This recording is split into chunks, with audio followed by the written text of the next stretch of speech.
Fully cam sa Quezon City ang pagnanakaw sa isang vape shop. Ang may-ari ng tindahan agad nakatimbre sa mga pulis. Balitang hatid ni James Agustin.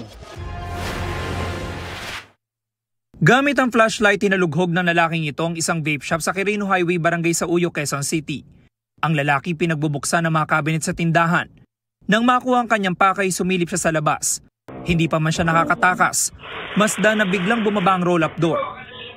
Napaupo na lang ang lalaki sa loob ng tindahan.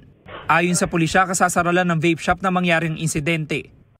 So na-timingan ng mayari na merong mga nagro-ronda ng mga TMRU natin. Yun, pinara niya, tapos hinintayin lang nila ito lumabas. So for safety reason, hindi nila pinasok agad para makita din kung armado itong tao o hindi.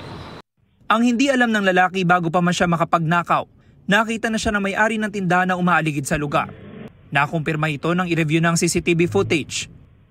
Ito si suspect, sinira niya tong roll-up door ng isang tindahan. Tapos gumapang siya doon, pilit niya inangat para kumasya yung katawan niya. Inaresto ng pulisya ang 61 taong gulang na suspect. Nabawi sa kanyang ninakaw na 3,000 pesos na cash at vape products na nagkakalaga na higit 1,300 pesos. Aminado ang suspect sa nagawang krimen. May sakit po ako sa puso. Nagtitinda po ako ng mesa. Halos naubos na po yung puhunan ko. Pambayad po ng utang po sa Bombay. Napilitan naman po ako gumawa.